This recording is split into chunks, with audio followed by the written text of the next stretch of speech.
Simple cash book. Simple cash book हम लोगों ने कल पूरा इंट्रोडक्शन देखा। सब्सिडरी बुक होता है, सब्सिडरी बुक में एक कैश ट्रांजैक्शन, एक बैंक ट्रांजैक्शन, जिसके अंदर सिंपल कैश बुक फिर सिंगल कॉलम बैंक बुक होता है जिसके अंदर एक कैश होगा एक बैंक होगा। फिर एक डबल कॉलम होता है जिसमें कैश और बैंक दोनों होता है, और एक ट्रिपल कॉलम होगा जिसमें कैश, बैंक और डिस्काउंट के कॉलम्स होते हैं। उसके बाद एक रिसीवेबल अकाउंट होता है जिसमें bills receivable, bills payable account होगा। एक क्रेडिट ट्रांजैक्शन के लिए purchase book, sales book, purchase return, sales return book होगा। और जो इन सभी में रिकॉर्ड नहीं होगा वो सभी की सभी चीजें जनरल प्रॉपर में रिकॉर्ड होगा। कल हम लोगों ने उसका डिटेल में क्लासिफिकेशन देखा। तो अभी हम लोग क्या करेंगे, एक एक करके सारे के सारे कैश बुक देखने वाले हैं। तो सबसे पहले हम लोग क्या देखने वाले हैं, सिंपल कॉलम कैश बुक, जिसको हम लोग सिंपल कैश बुक भी बोलते हैं, सिंगल कॉलम कैश बुक भी बोलते हैं। तो सबसे पहले आप लोग को बता दूं, ये कौन सा कॉलम है, सिंगल कॉलम।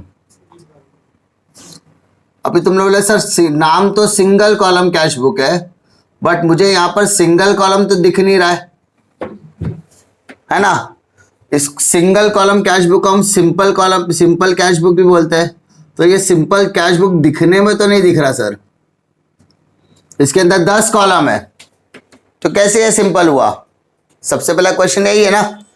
तो यहां पर सिंपल कैश बुक या सिंगल कॉलम कैश बुक का मतलब होता है, जब हम अमाउंट कॉलम की बात करेंगे तो उसमें सिर्फ एक अमाउंट का कॉलम होगा। कितने कॉलम हो गए? सिर्फ एक अमाउंट का कॉलम होगा। ठीक है, ये सिंपल कॉलम कैश बुक के अंदर सबसे पहले आपको क्या करना है, दो साइड होंगे, एक होगा आपका डेबिट साइड, एक होगा आपका क्रेडिट साइड। सिंपल, एक होगा डेबिट साइड, दूसरा होगा आपका क्रेडिट साइड।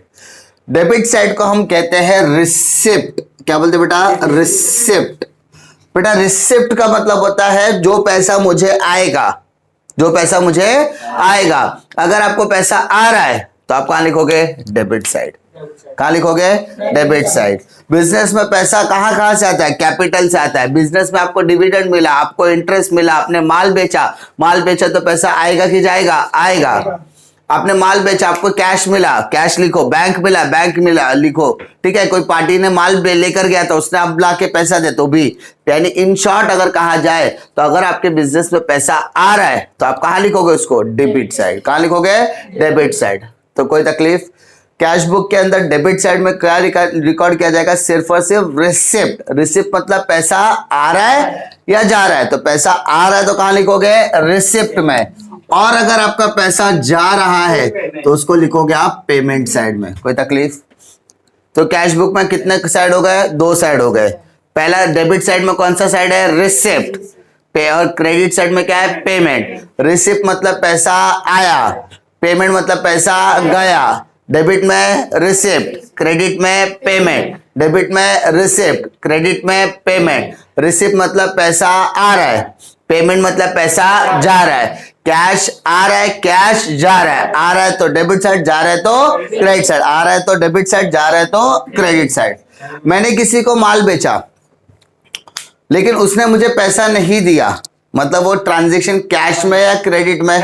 क्रेडिट में। तो क्या इधर रिकॉर्ड करूंगा? नहीं। मैंने सामान खरीदा, पैसा नहीं दिया, तो मेरे हाथ से पैसा आ रहा है? नहीं। जा रहा है? नहीं। रिकॉर्ड करूंगा? नहीं। इसमें सिर्फ क्या रिकॉर्ड होगा? सिर्फ और सिर्फ कैश ट्रांजैक्शन रिकॉर्ड होगा। क्या रिकॉर्ड होगा? Cash transaction. पैसा दिया होगा या फिर पैसा लिया होगा, पैसा आएगा, पैसा जाएगा तो ही इस बुए रिकॉर्ड करना है। कोई तकलीफ? ओके। इसके अलावा यहाँ पे डेबिट क्रेडिट मेंशन कर दिया हमने। अब यहाँ पर आपको लिखना है सिंपल कैश बुक कौन सी बुक का है, किसका है।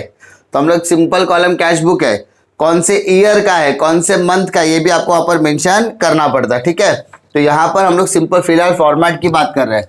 अभी डेबिट साइड में पहला कॉलम आएगा डेट, रिसिप्ट, और उसके बाद ये हो जाएगा आपका अमाउंट कॉलम। क्या हो जाएगा? अमाउंट। अच्छा, ये अमाउंट कौन सा कॉलम है? कैश कॉलम है। कौन सा कॉलम है बेटा? कैश कॉलम है। कौन सा कॉलम है? कैश कॉलम है। ठीक है, इसलिए हम इसको कैश रुपीज भी लिख सकते हैं, अमाउंट रुपीज भी लिख सकते हैं, सिर्फ रुपीज भी लिख सकते हैं। तो हम लोग सिर्फ क्या लिखेंगे? रुपीज ही लिखेंगे। कोई तकलीफ? यहां पर डेट है तो क्रेडिट साइड में भी डेट आएगा। कोई तकलीफ? Date, receipt, amount. Date, payment, amount. ठीक है, अमाउंट के पहले बेटा आ जाएगा LF नंबर। क्या आ जाएगा बेटा? LF number. कोई तकलीफ?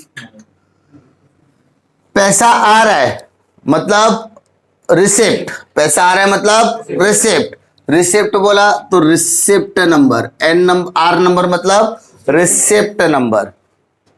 और पैसा जा रहा है मतलब पेमेंट, पेमेंट मतलब वाउचर, वाउचर नंबर, क्या बोलेंगे बेटा, वाउचर। ठीक है, वापस बोलता, टर्मोलॉजी वापस समझ के ले लो। सबसे पहले आपके cash, simple column cash book में या सिंगल कॉलम कैश बुक में या सिंपल कैश बुक में कितने कॉलम्स होते हैं total? There are 5 columns on left hand side, 5 columns on right hand side. Simple, left hand side को हम लोग क्या बोलते हैं बेटा? डेबिट। राइट हैंड साइड को हम लोग क्या बोलते हैं? क्रेडिट। कोई तकलीफ? लेफ्ट हैंड साइड को और अगर इलेबरेट करो तो लेफ्ट हैंड साइड में क्या आता है बेटा? रिसिप्ट। और राइट हैंड साइड में बेटा क्या आता है? पेमेंट। थोड़ा सा डिटेल में एनालाइज कर दिया, हाँ ना। अब ये 5 कॉलम को हम देखते हैं। 5 कॉलम में पहला कॉलम क्या रहेगा? Date, date. दूसरा कॉलम क्या रहेगा? रिसिप्ट और पेमेंट। तीसरा कॉलम रिसिप्ट नंबर और वाउचर नंबर। फोर्थ कॉलम क्या रहेगा? LF, LF. पांचवा कॉलम क्या रहेगा? Amount, amount. कोई तकलीफ? वापस बोले 5 को इलेबरेट कराओ। फर्स्ट कॉलम मेरा क्या रहेगा? डेट, डेबिट में भी है, क्रेडिट में भी है। सेकंड कॉलम मेरा क्या रहेगा? रिसिप्ट और पेमेंट, डेबिट में रिसिप्ट, क्रेडिट में पेमेंट। तीसरा रिसिप्ट नंबर, वाउचर नंबर, है ना। मैं जो पैसा लाऊंगा वो रिसिप्ट नंबर, पैसा खर्चा करूंगा तो वाउचर नंबर। फोर्थ एलएफ और पांचवा क्या रहेगा? अमाउंट। 5 कॉलम में कोई डिफिकल्टी? पक्का? There are how many columns? 10 columns. 5 columns for left hand side, 5 columns for right hand side. Left hand side is known as debit, जिसको हम रिसिप्ट भी बोलेंगे, और क्रेडिट मतलब पेमेंट। पैसा आएगा तो डेबिट साइड, जाएगा तो क्रेडिट साइड, आएगा तो डेबिट साइड, जाएगा तो क्रेडिट साइड। ट्रांजैक्शन किया, पैसा आया ही नहीं, पैसा गया ही नहीं, रिकॉर्ड करेंगे ही नहीं। समझा? सिर्फ पैसे वाले ट्रांजैक्शन ही यहाँ पर रिकॉर्ड किए जाएंगे। पैसा आता है, रिसिप्ट में लिखो। रिसिप्ट बोला तो रिसिप्ट नंबर भी लेना पड़ेगा। क्वेश्चन में दिया है तो लिखो, नहीं दिया तो लिखने की जरूरत नहीं है। इसलिए जो कॉलम्स होते हैं वो क्या होते हैं? एकदम पतले कॉलम्स होते हैं, क्योंकि इसमें हार्डली कभी कभी किसी सम में ही रहेगा। अच्छा, क्या ये नंबर देने से सम में कोई फर्क पड़ेगा? नहीं, वो सिर्फ एक इंफॉर्मेशन है जिसको सिर्फ इंफॉर्मेशन ही ट्रीट किया जाएगा, ना कि कोई और। समझा? तो यहां पर simple column cash book, single column cash book, simple cash book में सबसे इजी तरीका क्या है? यहाँ पे सिर्फ और सिर्फ एक ही अमाउंट का कॉलम है। कितने कॉलम है? एक अमाउंट का कॉलम है। कोई दिक्कत? बाकी इसमें कोई दिक्कत आने वाली नहीं है। सिर्फ आपको रिकॉर्ड करने के टाइम पे क्या देखना है? ट्रांजैक्शन पढ़ोगे। ट्रांजैक्शन पढ़ने के बाद आपको सिर्फ ये समझना है कि आपके पास पैसा आ रहा है या पैसा जा रहा है। बेटा अगर आपके पास पैसा आएगा तो आप कहाँ लिखोगे? रिसिप्ट में। जा रहा है तो कहाँ लिखोगे? पेमेंट। ओके, रिसिप्ट में लिखते समय बेटा, रिसिप्ट में लिखते समय आप टू का इस्तेमाल करोगे। किसका? और पेमेंट में लिखते समय किसका? बाय। समझा? जैसा हम लेजर अकाउंटिंग में करते थे, जैसा हम लोग लेजर पोस्टिंग में करते थे। ठीक है? कोई तकलीफ? कैश बुक समझने में कोई दिक्कत है क्या? नहीं, सिंपल।